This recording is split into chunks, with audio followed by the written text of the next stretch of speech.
Okay guys, here we go, the final episode. We go again, Dublin 23, my journey. Apologies, I usually try to get these videos up a little bit quicker, but over the last probably 4 weeks, my laptop hasn't been working, so I haven't been able to use the DJI action cam, so I'm recording this on the phone, so I'm hoping that the sound quality comes through okay, which I'll know before I upload it, or otherwise this won't go up, but all being well, this does go up. So yeah, this is the final one. This is race day. This is the video that sort of summarizes how everything went. In the last video I mentioned my target goal would have been 3:15. Let's see how that went. Spoiler alert, it wasn't 3:15. Just so you're aware of that there. So Dublin Marathon, pre-race, what did I do? So I made sure that I actually followed a very, very good carb loading process, which I'm quite happy with. So the first 3 days of last week, on Monday I had my last cup of coffee, and then I continued to train just as normal. I had a couple of runs on Tuesday and Wednesday. But I did like a carb deficit as well. So it was a very, very low carb based diet through Monday to Wednesday, to allow then Thursday, Friday, Saturday to carb load. And what the plan was to do was to take on around 500 grams of carbs in those 3 days. It's very, very hard to eat 500 grams of carbs in a healthy way. There's a lot of eating within that there, but do you know what? By the end of each night, I was feeling satiated, feeling well rested. The taper itself, I don't think I'm a fan of tapering. I'm going to put that out there. I'm not a good taper person. I don't like going from sort of 6 days a week training, 60, 70 miles on average a week, down till 3 or 4 runs at a very sort of low effort. It makes me feel lazy, and do you know, it actually makes me feel a little bit sluggish as well, and I was hoping that on race morning that sluggishness would lift, but it never did. But we'll come back to that there as well. So yeah, I said in the last video that we would aim for 3:15, somewhere between the sort of goals. The original plan was to go under 3:30, adjusted that slightly to just under to get a PB, and then we were going to go for the 3:15 based on the half marathon time, and I'll reflect on that there come the end of this video. But let's talk Dublin Marathon. So pre-race, I got a good friend of mine, Bernard, to pick up my race pack for me, which was meant to take a lot of pressure off me because I was getting a lift down the morning of the marathon, so I wouldn't have to worry about organising hotels and things like that there. They got to skip my own bed. I got to bed around 9 o'clock on Saturday night. The alarm was set for 4 in the morning, with the clocks going back. Meant I actually got a good 8 hours sleep, and I felt very well rested. Jumped in the car, drove to Moira, left the house at about 4:45, drove to Moira, and the weather was atrocious. There was lots of rain, lots of surface water, and it took a bit longer to get there than I anticipated, but I made it there in time for the bus. The bus left at 6 o'clock. Made the journey down to Dublin. I managed just to stick the headphones in and catch another hour of, I'm not going to say sleep, but rest for sure. The eyes were closed, and definitely was sort of in that border between sleep and awake, which was quite nice. As the bus got into Dublin, the plan was to drop off at Grafton Street, but whenever we were sort of stuck in traffic, I realised that I could jump out because I didn't need to get to the Grafton Street, that I could just jump out and get to the start line. And I hit the first problem of the day. So got out of the bus, made my way over to the start area. There were security barriers and they wouldn't let me in. They wouldn't let me in because I didn't have my race number.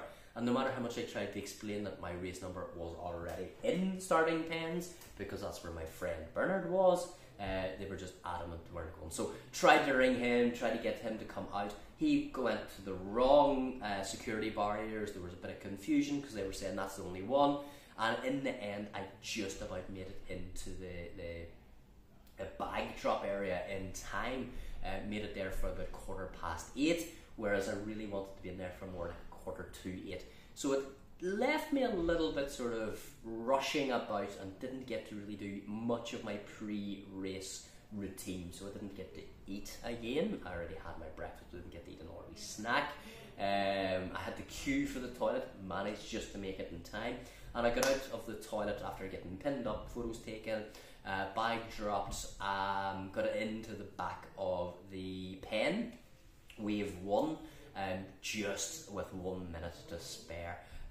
So it was very, very close with that there. And off we went. We went off at 8:45 in the morning.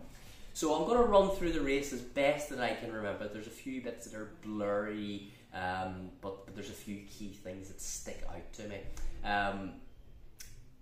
As I said, I felt a bit sluggish that morning, and upon reflection, pretty much on the sort of walk from the bag drop over to the wave, I just didn't think I had 3:15 in the legs. I hadn't trained properly for a 3:15 pace. I just re-evaluated then and there and decided that I was actually going to go for a 3:20, which would have been 7:37 average, and I felt that would have been well within my reach. So I programmed the Garmin Instinct for a marathon distance at 3:20. In hindsight, I probably should have marked it a bit over, because I know that Dublin always measures over for me because there's so many crowds that I don't take the race in line. But anyway, that's what we went. And off we went. Got chatting to another good friend of mine, Paul, in the starting pen, and I'd been speaking to him the week before, where my plan was, hold back those first 2 miles, don't get carried away, because I do tend to do that. And it's the advice I give every runner I coach: take it easy the first 2 miles and settle into your pace thereafter. And I managed to do that. The first couple of miles were done at around 7:47, in and around that there. So it was that 10 to 15 seconds slower than marathon pace. It felt really comfortable, felt in control. I didn't surge. I was trying to pick my spots and go round people in a controlled way, so that it wasn't surging past and making big wide turns. So trying to really be patient with the first couple of miles. So I was fine. Then the next 4 miles, it sort of starts to steadily climb in Dublin. You're going into Phoenix Park, and you don't even realise that you're actually doing the biggest climb over the longest period of the marathon here in Dublin as well. But I ended up holding around sort of 7:20, 7:30s, in and around that there, and it felt really comfortable. Nutrition wise, I had my Tailwind with me. I had 8 scoops, really concentrated into a small bottle, and I had some caffeine gum, and that's what I planned to use. It's what's worked well for me in previous marathons, and while I trialled other things throughout the training block, I went back to what I know works for me. Sipping away at Tailwind, the aim was, drink a quarter of the bottle each and every sort of 10k, or have it drank before the 10k mark. I went through the first 10k in approximately 47 minutes, I think it was. So bang on, 7:37 pace, holding that there, and then just as you come out of Phoenix Park, you drop down into, I think it's called Castle Knock or Castle Rock, and it's easy to get carried away here at this part in Dublin, but I sort of pulled back. I didn't drop into a major sprint or anything, just let it control, and this was the sort of thing that I wanted to do, control the pace that it got to the whole way through. Everything was fine. Another 10k passed by pretty uneventful, just taking on nutrition, keeping the pace under control, looked at the watch, it was still showing 7:37, bang on exactly where I needed to be. There's a couple of times it dipped down to maybe 7:34s on average on the downhills, but the average pace was exactly where I was at. After the 20k mark, this is a part in Dublin where I have blown up a couple of times in the past, where I push a little bit too hard. It's not that there's a major uphill, but there's enough of an uphill for me after the downhills that you've just had, I start dipping into the well, I start draining those energy reserves. So I took it very conservatively here. I think this is the slowest section whenever you look at it, between the 20k and the half mark. I think the average pace for that 1 point bit of a K worked out at like 8-minute miles, but that was done on purpose. That was done so that I knew that I would feel a wee bit stronger going into the second half. I crossed the halfway mark bang on pace, 1:40 and a couple of seconds, so it was 7:37.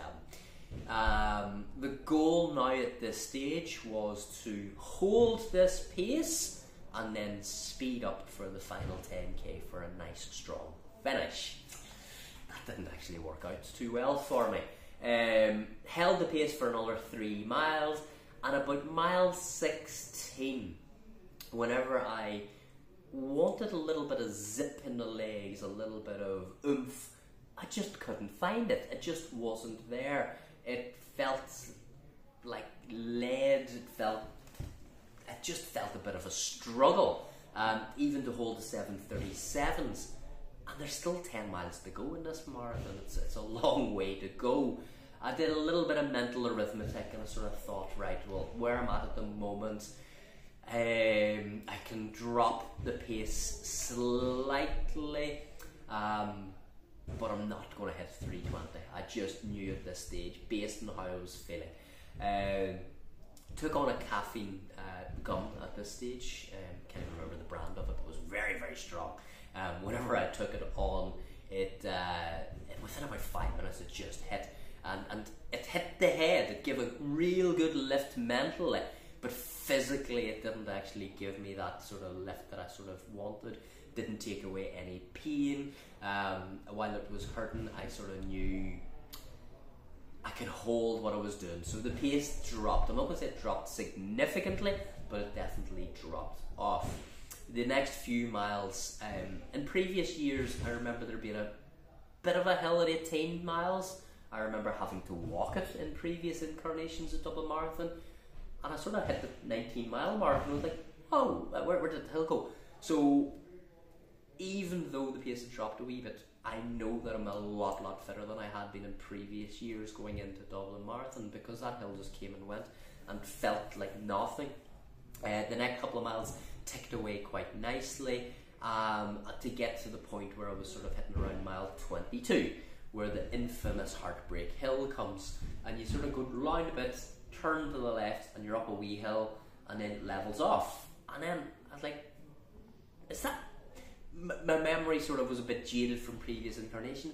Once again, I felt that the hill was shorter, or not as hard as it had felt in the past. So I continued on in this vein, and the pace was sitting at around sort of 7:55s now. And as I clicked through, sort of that was the 30k mark, and into sort of 35, 36, 37, everything was feeling tight, sore. There was a little bit of cramp coming into the legs. The soles of my feet were feeling sore, the tips of my toes. Things that I hadn't really encountered in training. But then, as I spoke to myself, I was like, that's because I hadn't pushed these paces in training for this distance before. Once I came through the 40k mark, the tailwind had all been gone. I wasn't feeling hungry, I wasn't feeling thirsty. Real big positive here that the nutrition was absolutely nailed. And I looked at the watch and I realised that I have less than 10 minutes to make this final 2.2k, to get just to squeeze a PB. It was creeping away from me at this stage, and it was at this point that I had to have words with myself. It was strong words that I was having with myself as well. It was, I haven't put 4 months training in, all those miles, all those hours to come out of Dublin and not PB this. Now, it might not be as big as a PB as I had hoped for, but whenever I first started this training block, as I said at the start of this video, 3:30 was the goal. That shifted to getting a PB. I sort of thought I would do 3:24 something, and I say Belfast Marathon perhaps filled me with a bit of false bit of confidence, but I know now, but I'll come back to that. So yeah, the final 2k, I had to dig really deep at this stage. Once the 25-mile marker hit, I had visions of me back in 2019 standing beside the sort of start of the purple mile, as they call it now, but the final mile of Dublin, I was standing stretching out my quads because I took a seized quad at that point. I thought, please don't happen this again, it's too tight. So yeah, I just sort of had to focus on my form, get up tall, get up there. Maybe I overcompensated if you look at the finish video of me, really up tall. But yeah, I looked at the watch, looked at the time, came to about half a mile to go to the marathon. It was showing an expected finish of 3:22, but I knew from the mile markers that I was about 300 metres away from that there, that I'm going to have to cover that bit of extra distance. 26 miles came and my watch beeped 26.22, 3:22 marathon, but I still had 400 metres to go. 400 metres on the track, you know, you're talking 90-95 seconds. I managed to close it out, and yeah, I got a brand new PB. So, do you know what? It was 3:23:46, my official finish time. I managed to take 1 minute and 9 seconds off my time set in 2019. I come over the line buzzing, absolutely delighted. I'm still buzzing with it. I know where I went wrong, and I'll talk about that in a wee second, but you know, I'm 41 years of age now. I'm recording faster times than I've ever run before. That's marathon number 66. It's the 6th one of the year. All that hard work, all that training paid off. 3:23:46 new marathon PB, and hopefully a bit more to come. Okay, so what have I learned? What have I, what would I change? And you know what? I don't think I would change anything about the training block. The training block went exactly as planned for a sub 3:30 marathon, eking towards that 3:25 mark. And Belfast half, throwing up a 1:31:55 for me around the middle of September, potentially filled me with a bit of overconfidence about what I could do. It just wasn't far enough away from the Dublin Marathon for me to actually make enough changes to the overall paces that I was running within training, that most of the training was done for that 3:25 to 3:30 block. So 3:23:46 is probably a fair result for me based on the training that I had done.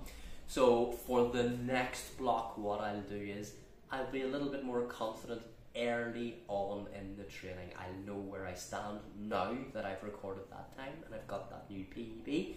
I will just hopefully maintain this level of fitness. What am I going to do over the next few months? I've had a bit of sort of mull this over. This is Thursday. The marathon was on Sunday.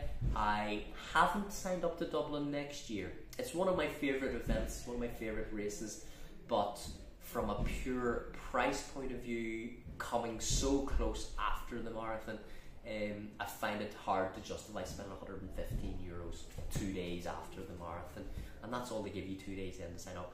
There will be a window in July, and I'm sure we'll be able to pick up a space then, and that's whenever I can start training for it.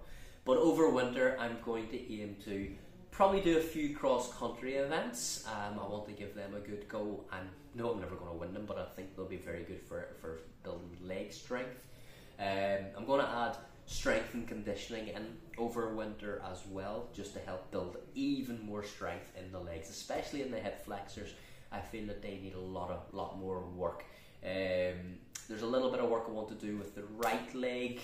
There's a little bit of a weakness within my sort of gluten piriformis, which causes a bit of wonkiness, which becomes very apparent late on in the marathon, which I do think is also contributory towards the right quad, which tends to cramp up first and foremost. So my right foot, whenever it gets tired, starts to swing out, and it swings out very, very prominently.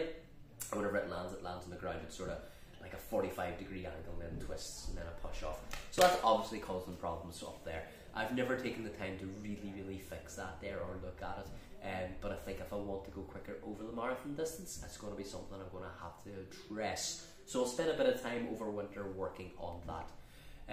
Race-wise, I've toyed with this here. Usually Belfast is one that I do for fun.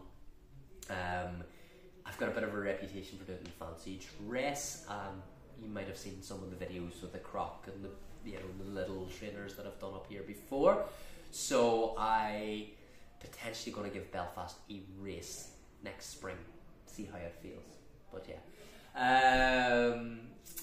target a couple of 5Ks, maybe get a bit quicker over the shorter period. But I'm really happy that I've actually got that base mileage up to sort of 65, 70 miles a week at the peak. But I was really comfortable running 50, 55 miles a week on those down weeks. So I think that's where I'm going to try and keep my level of fitness, keep it at that 50 to 55 mile mark, but have a little bit more fun and not be so strict with the training, and introduce a little bit more mountain running, fell running, trail running, things that I really enjoy, especially over the winter there.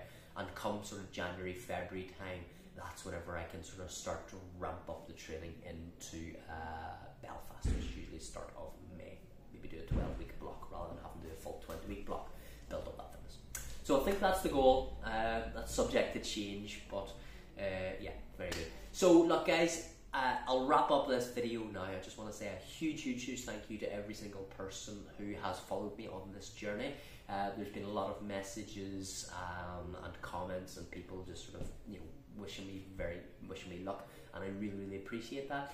Even in the start line, there was a couple of ones pointing at me, "Hey, you're the guy from YouTube," which surprised me considering like I've got probably one of the smallest YouTube channels about there. But it's nice to be recognised, and hopefully maybe inspired somebody to go out running whenever we're not feeling it so much. But look guys, whatever you've got planned over the winter, I hope you have a real good time. I'll probably do a couple of wee videos, maybe some training videos, some coaching videos, but it just won't be quite as regular as this series here, unless I do a training block for Belfast. But I don't think anybody really wants to follow that, or maybe you do. Anyway guys, look, thanks for watching. Have a great winter. It feels weird saying that there, but yeah, all the very best. Bye bye.